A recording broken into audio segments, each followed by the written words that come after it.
I'm Gita Endore. I'm class of '62, described as the golden years of Verde Valley. We're finally getting back to gold again, and I'm from LA. I went to a grammar school called Westland, which has very much the same principles as Verde Valley. Kids do their own creative work. They're not forced into learning anything too soon. I mean, kids are now in preschool having to do basic math, and it's ridiculous. They should be exploring things social and playing with mud and playing on swings and stuff. And then I went to Paul Revere Junior High, a local public school, and it was all about clothes and clubs and clannishness. And I told my mother at some point, I think I'm losing myself. And she just said, oh, very non-committally, seemingly paying no attention to it. But she went and hit the phones, and she called Edith Wiley and said to her, you have kids in Verde Valley, don't you? And she said, yes, we're very happy, and our third one is going next year. And we love the school. We're very happy with what's going on there, and the kids are having a great time. And so we signed up for me to get an interview. At that point, they took 1 out of every 12 people who applied. And I told my mother I don't want to go on the interview because I'm now dating someone interesting.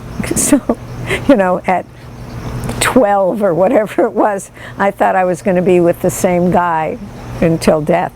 My mother said, well, let's just go look at it anyway. And we went and looked at it, and I liked it, and that was that.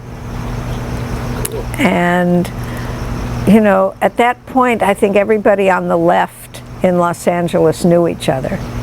So anybody who was inclined towards social justice, a better hand for people who hadn't been dealt the same hand, I think knew each other in LA. And so I presume that's how we knew the Wileys.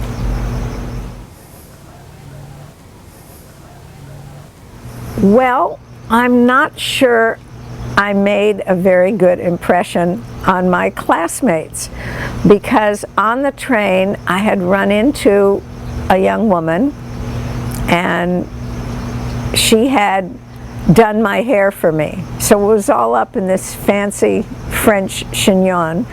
And then because I had asked whether one could take French there, the French-speaking teacher met me and said, you know, how are you? You know, welcome, all in French. And so, you know, I looked like this stuck-up kid with a fancy haircut, French-speaking. I'm sure I only spoke a very few words of French. I had a roommate who was probably not a good roommate for me. I was unhappy with her. She would play music against dorm rules for hours into the night, and it would keep me up, and then I had to get up the next morning. I was getting more and more tired, but she was difficult to reason with. She left the school shortly thereafter. But Nancy Wiley, who was my suite mate, there were 2 girls on each side, and in the middle, bathrooms and closet. She said to her roommate, we need to take care of Gita. And so they switched rooms so that I could room with Nancy. It's very nice. I mean, kids that age aren't usually watching out for other people that much, and they did. And I adored the school. I loved the field trips that we took.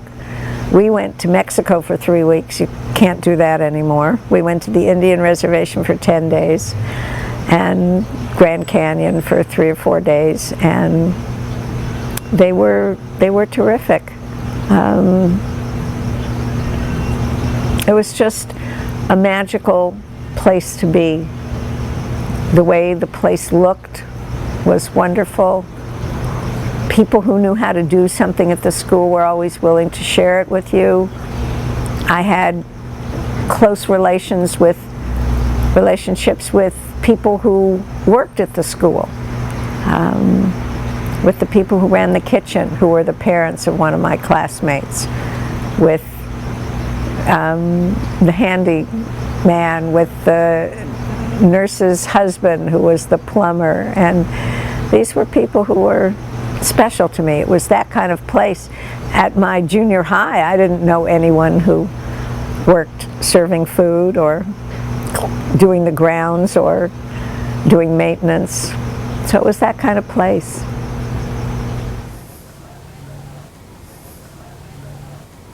Well, I think the impact of VVS was in the opportunities that I had. I think the first special thing was the opportunity at that age to live with people my own age. You get much closer, you do more things together, you learn about getting along with people. When I'm in jobs, I'm always the person who gets along with everybody, and I think part of that came from my Verde Valley experience.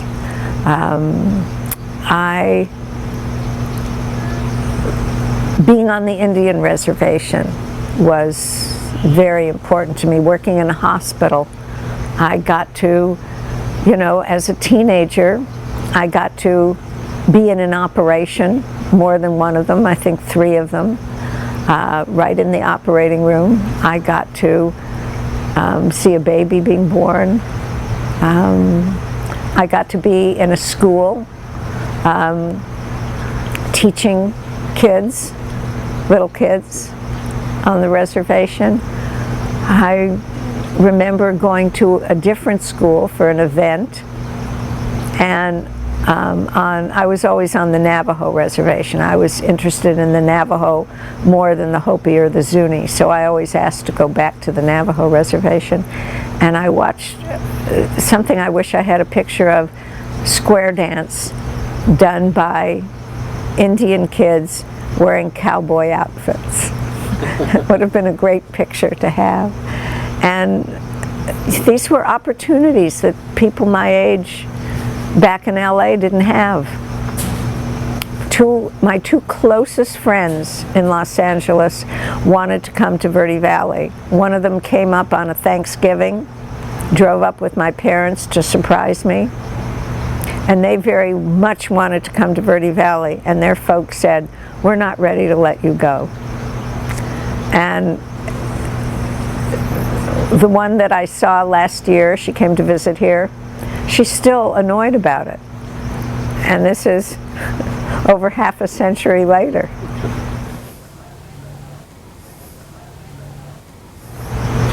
Well, one thing that I do know is that the people from Verde Valley are still my special friends. The girl that I met the first night I was there on the tennis court, a half century later, we're still pals. We still call each other. I still care about what happens to her kid, her kid is my godchild. I have a lot of friends who I've met since, and they don't have as many friends from their high school days. These are still people that I keep in touch with, care about. My class will meet there next year, and I'm looking forward to it. I'm looking forward to seeing them. I met people there whom I would not have met had I gone to my local high school. I met people from different countries. I met people who had different first languages than I did. I would not have known anybody who came off a reservation at that age.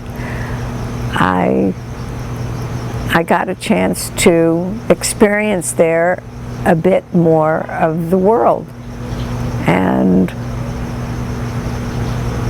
I've never stopped being grateful to my parents for sacrificing what they did to get me there, because it was a monetary sacrifice, and they made it so that I could be a whole person, because that's what you get to be there. You get to learn new things, you get to do new things, you get to do more than you would have gotten to do. The students ran Mexico trip. This just amazes me when we look back on it. I look back on these students who handled bunk and baggage, which meant getting everything ready every day out of the campsite, back up on trucks. The students who got the food out so that, 8 o'clock, landing in a place where we could finally camp, that we could make dinner, and other people getting all the sleeping bags down so everybody could get ready, and then a crew who got up in the morning to start breakfast. And we were, 12, 13, 14, 15. I mean, it's just amazing that kids did all that. And we were responsible. We made our own entertainment to a large extent. I'm not so sure how it is these days. We didn't have, you couldn't get a television signal, you couldn't get a radio signal. I remember rooming my senior year with my friend Carol, whom I met the first night, and late at night you could get a signal from Salt Lake City on a radio, and we would listen to rock and roll. And I remember hearing this song, Marie's the Name of His Latest Flame, that Elvis sang. And we loved that song, and you couldn't get a hold of a record. There was no record store in Sedona. And so she learned how to play the recorder enough to play that song, and I learned how to play the guitar enough to play that song so we could play it together and hear that song. And years later, after I was done with college at Cal, I went to Manhattan to get into the world of advertising, and I met this guy, and we went back to his apartment, and as I'm leaving from the living room into the kitchen, I look up, and there on the wall are all his awards for the songs he wrote. And there's Marie's the Name of His Latest Flame. And I was out with this guy, I was having a good time, but the only thing I could think of is I can't wait to call Carol and tell her. So. My favorite place on the campus was in the kitchen. I was one of the privileged people who got a job as a server. There were very few privileged jobs at that school, but pot washer was a big one. There were 4 pot washers, and boy, they had to earn that job. And I came into the dining room one day, and there were plates left on the tables for some reason that hadn't been cleaned up. So I brought all the plates into the dishwasher, and then I ran the big dishwasher, huge operation, but we could all do that. We had been released into competency, the kids there. So we could do stuff that you wouldn't get to do living at home. And so I turned on the massive dishwasher and I ran all the dishes through, and the one of the two people that ran the kitchen, the parents of one of my classmates, Jimmy, she came in and saw me, and she liked that I had taken the initiative. And so when the next position opened up as server, a very coveted position, I got it. And you would come in early, and you would eat dinner, and then you would be the person who brought the food out to the tables. It was a plum job. And I think that was my favorite place to be, was back in the kitchen. You would sit down back there at a little table in kind of the bakery area, and one of the two layman's, Jimmy's parents, would come in and talk to you, and you got the fresh baked bread, and there was a little thing of butter that stayed just on a tiny burner, and you could put the butter, you could spread it with a brush that was in there on the fresh baked bread. And I think that was my favorite place to be, was back there.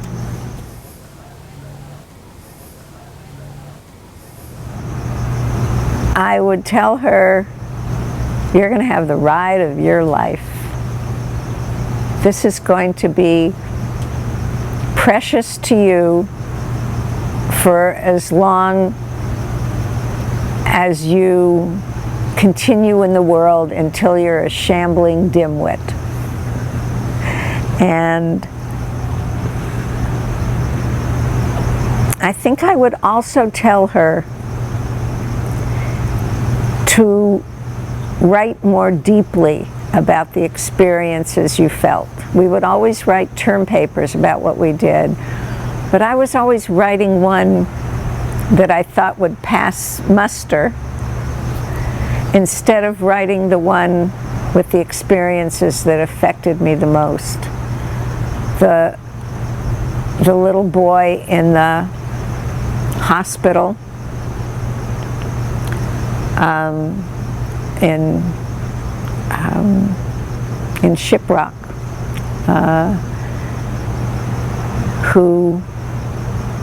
whose name was Atlas, and he was a little baby, and they had drawn on him where the organs should be, because they felt that he was missing organs that would enable him to grow up. And I didn't write about him. I wrote about, I don't know, the hospital in general, hospitals on the reservation.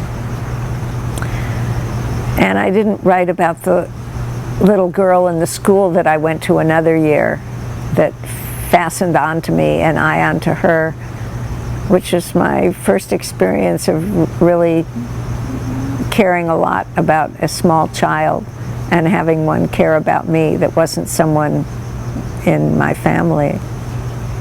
And I didn't write about those things. I would tell her, write about the stuff that really counted, the stuff you remember, the stuff that meant a lot to you then.